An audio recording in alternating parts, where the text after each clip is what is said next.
Welcome to our educational channel for Canadian immigration.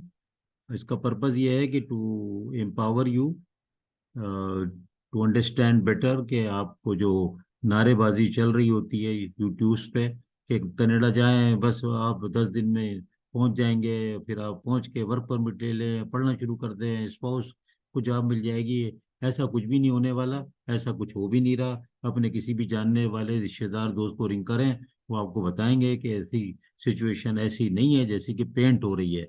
वहाँ जो लोग बैठे हैं, फिर उनको जॉब क्यों नहीं मिल रही है आसानी से? कि आपके लिए कोई नारे लगा रहा है कि आप बस पहुंचे हैं, और मकसद ये है कि ऐसा ही है जैसे कि कोई डॉक्टर नारा लगाने शुरू कर दें कि बस आएं और किडनी अपनी चेंज कराएं और मज़े करें और ये करें। ये ना बताया कि किडनी को चेंज करने के लिए 50 लाख रुपए भी जमा होंगे, और फिर उसके बाद कोई पता नहीं है कि आपकी लाइफ कितनी होगी, और मैचिंग किडनी भी चाहिए।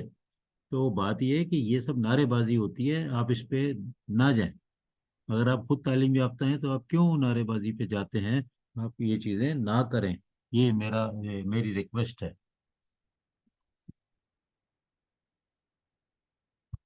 अब फिर हम क्यों बना रहे हैं ये? हम इसलिए बना रहे हैं कि हमारी टीम जो है वो बहुत ही एजुकेटेड टीम है। एमएस पीएचडी बीएस लोग हैं इसके अंदर, और ये इसमें से कुछ तालीम से भी वाबस्ता हैं, कुछ वहाँ पे जॉब भी कर रहे हैं कनाडा में। तो बात ये है कि वो लोग जो है सिर्फ हमारे बच्चों को ये बता रहे हैं कि आप सब चीज़ें पढ़ के खुद तैयारी करें, और कंसल्टेंट को अगर रेगुलेटेड लाइसेंस्ड है हायर करें, लेकिन अपनी निगोशिएशन पावर तो बढ़ाएं ना। तो वो जो कहे तो आप वो तो ना करें। वो कहे कि यार ये आपका वर्क परमिट मैं दिला दूंगा, तो समझ जाए झूठ बोल रहा है। कोई नहीं दिला सकता आपको। आपको पता है कैनेडियन गवर्नमेंट ने अपनी साइट पे लिखा हुआ है कि फ्रॉड से बचें, वर्क खास तौर पे वर्क परमिट के बारे में। और उसमें खास तौर पे लिखा हुआ है कि हमें कंप्लेंट करें। वो वहाँ पर एक लिंक दिया हुआ है। तो कुछ हो रहा होगा जब भी तो दिया है ना। तो बात यह है कि ये चीज़ें बड़ी इंपॉर्टेंट है कि खुद पढ़ें।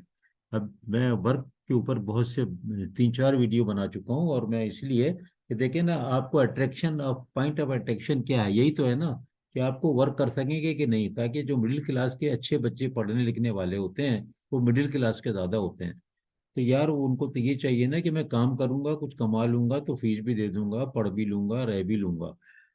तो सारा करने के बाद तो उसको करने के लिए अगर आपको सही बात नहीं पता, जैसे मैंने बताया कि नॉन डीएलआई कॉलेज में चले गए, कुछ भी नहीं होना। इसी तरह डीएलआई कॉलेज जो है डिजिग्नेटेड लर्निंग इंस्टीट्यूट गवर्नमेंट के अप्रूव्ड हैं, जैसे मैंने बताया, जैसे पीसी अप्रूव्ड, रिकग्नाइज या एचईसी अप्रूव्ड। उसके बावजूद भी आपको चेक ये करना है कि उस डीएलआई इंस्टीट्यूट में आपको ग्रेजुएट करने के बाद यानी पास आउट करने के बाद कोई वर्क परमिट मिलेगा कि नहीं पड़ मिलेगा। उसको कहते हैं PGWP। ये ठीक है ना, PGWP। ये बहुत नारेबाजी हो रही है, PGWP हासिल करें। तो इसके लिए जो है ये तो देखे ना कि शुरू से ही तो तैयारी होगी कि डीएलआई इंस्टीट्यूट तो है, उनके साइट पे भी जाए। लेकिन गवर्नमेंट ऑफ कनाडा ने भी अपने डीएलआई इंस्टीट्यूट के आगे लिखा हुआ है लिस्ट में, मैंने पूरी वीडियो बना चुका हूँ कि ये आपको ऑफर कर रहे हैं PGWP या नहीं, लिखा हुआ है। ये भी हो सकता है कि एक ही यूनिवर्सिटी के 10 कैंपस हैं, 10 में 4 या 6 में 3 में ऑफर हो रहा हो PGW एलिजिबल प्रोग्राम, बाकी में नहीं हो रहा हो। अच्छा, ये भी हो सकता है कि एक ही कैंपस में 10 प्रोग्राम्स हैं, mechanical, electrical, architecture, health, food, special education, therapist, फलाना जो भी है। और वो सारे के सारे जो हैं PGWP अप्रूव्ड नहीं हो। वो भी देखना होगा कि मैं किस में दाखिला लूं। यानी एक ही यूनिवर्सिटी के आगे ये नहीं जरूरी है कि उसका हर कोर्स हर प्रोग्राम, क्योंकि ये जो है ये प्रोग्राम बेस्ड है। डीएलआई बेस्ड तो है, लेकिन उसके अंदर प्रोग्राम बेस्ड है। प्रोग्राम कौन सा आपने लिया, तो ये आपको चेक करना है। ये आपको चेक करना है। तो ये सारी चीजें मैं बता रहा हूँ आपको कैनेडियन वेबसाइट से ही। ये वेबसाइट जो है ये गाइड है, लीगल डॉक्यूमेंट नहीं है, कोई क्लेम नहीं है इसकी बुनियाद पे कि आपने लिखा था मैं इसी जगह चला गया, मुझे तो नौकरी नहीं मिल रही। ये नहीं है, ये गाइड है। ये गाइड है। गाइड का मतलब ये होता है कि आप उसको पढ़ लें, समझ लें, फिर आप अपनी अकल के मुताबिक उसके अंदर काम करें। गाइड का मतलब ये नहीं होता कि उसमें जो लिखा है वो जो है वो जिसने लिख दिया उसने वो कानून करना है। तो कोई जिम्मेदारी इस तरह की आयद नहीं है। कोई आप रास्ते में रास्ता पूछते हैं, वो कहता है उधर चले जाओ, आगे जो है वो फला जगह चले जाइए, वहां जा करके इस तरह लेफ्ट में मुड़ जाइए, और गलत हो गया तो क्या मतलब, उसको जाके वापिस आप पकड़ते हैं कि यार ये मेरे को अब ऐसा करें, पेनाल्टी दें कि आपने गलत बताया। तो वो गाइड जो होता है ना, गाइड डिफरेंट चीज है। और एक कानूनी तौर पे जो मशवरा होता है वो फिर फ्री नहीं होता, वो लोग पैसे लेते हैं, उनको दें। लेकिन अगर आप खुद भी तालीम हासिल कर लें तो जल्दी से आप सही नतीजे पहुंच जाएंगे और कम पैसे आपके खर्च होंगे। अब ये देखो जरा, ये मैं इस पे आ गया, और वही गवर्नमेंट का ही साइट है, लीगल साइट है। लीगल नहीं है, गाइड है। साइट तो कानूनी है लेकिन गाइड है। अब देखो एक फीस है। अब ये कहाँ आपको डायरेक्ट कोई बता रहा है कि PGWP जब पास कर लोगे $255 कैनेडियन खर्च होंगे। ठीक है। और अगर स्टूडेंट वीज़ा ख़त्म हो गया है तो उसको एक्सट्रेडिशन है, होते हैं स्पेशल केसेस, और PGWG भी चाहिए तो $650 आपके लगेंगे वहाँ पर। अब ये देखे ना, ये कोई मामूली पैसे तो नहीं है ना। तो मैं आपको पूरा ये सब बताऊंगा कि कैसे जो है आप work in Canada after you graduate, कैसे ये प्रोग्राम वर्क करता है, प्रोसेस के बारे में बताऊंगा। कौन अप्लाई कर सकता है, कैसे अप्लाई कर सकता है, और क्या होता है। तो देखें, ये इससे आपको बहुत फायदा होने वाला है। देखिए, you may be eligible for PGWP if you graduated from a DLI and want to stay in Canada temporary to work. अब देखें, आपको पास करने के बाद कनाडा में रहने की इजाज़त हो रही है, और आपको पैसे कमाने की भी इजाज़त हो रही है। Graduation from DLI does not automatically make you eligible for PGWP। समझ गए। वहां पर बहुत से स्कूल हैं जो एलिजिबल हैं, बहुत से नहीं है। वो कह रहे हैं, देखें, वो कह रहे हैं, गवर्नमेंट की साइट पे लिखा है, check DLI list to find out which school have eligible programmes. Which school is eligible नहीं, which school have eligible programmes. पूरा पढ़ें। आप यहाँ पे ना रुक जाएं कि विच स्कूल, बस स्कूल स्कूल नहीं, which programme of which school. ठीक है ना। और PGW, तो ये जो है ना, ये बहुत ही इंपॉर्टेंट बात है कि आप उसको जरूर देखें। और ये ऊपर भी देखें क्या लिखा है कि आपको जब आप फाइनल सेमेस्टर में हो जब से अप्लाई करना शुरू कर दें, क्योंकि ऑनलाइन 128 दिन लग रहे हैं, और वहीं जाके जब वहीं पे होंगे ना आप, तो ऑन पेपर 47 दिन लग रहे हैं। ये उल्टा यही है, ऑनलाइन में हमेशा कम लगते हैं, इसमें देखें उलट है। नोट करें इस बात को। ठीक है। अब स्टूडेंट जो है आउटसाइड कनाडा में है, तो उनका जो स्टडीज आउटसाइड कनाडा है, तो उनको कैसे, after time you spend studying online at PWD eligible, यानी यूनिवर्सिटी कनाडा की है, पढ़ा आपने ऑनलाइन है। ये असल में बहुत ज़्यादा जो था ना, कोविड के ज़माने में ये आम हो गया था। तो वो फिर एक बिल्कुल डिफरेंट कंडीशंस थी। ये आपको यहाँ से आपके ऊपर खास अप्लीकेबल नहीं है कि आपको मैंने यहाँ से पढ़ लिया है, उस पर आपको नहीं मिलने वाला कुछ भी। आप आए इस पे स्टडीज इन कनाडा, क्योंकि आपको वहाँ जाना है, वहाँ जा करके करना है। अब इसमें ये बता रहे हैं कि 3 कंडीशन है। ठीक है। ये देखो, ये प्रोग्राम आपका 8 महीने का था, 8 महीने से 2 साल का था, या 2 साल से ज्यादा का था, या 1 साल का था। उस पर हम जाएंगे बाद में। अब आप यहाँ देखें, if your passport expires before your PGWP, make sure your passport is valid. ठीक है। Entire length of the time, मिसाल के तौर पे आप PGWP पे अप्लाई करने गए, कोर्स आपने किया अभी 2024 में किया, अब मालूम हुआ कि आपका पासपोर्ट ही खत्म हो रहा है 2025 में, तो पहले पासपोर्ट जाके पाकिस्तान एम्बेसी में रिन्यू कराओ। अगर आप पासपोर्ट 6 महीना पहले, साल भर पहले भी रिन्यू हो जाता है, आप उसको रिन्यू कराओ। वरना फिर आपको, इनका एक रूल है, वीजा भी उसी तारीख तक देते हैं जब तक कि आपका पासपोर्ट वैलिड है।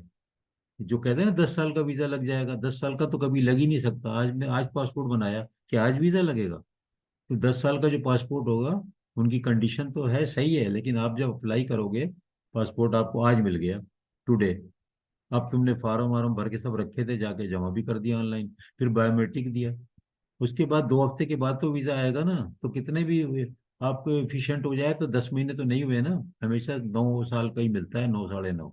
समझ गए।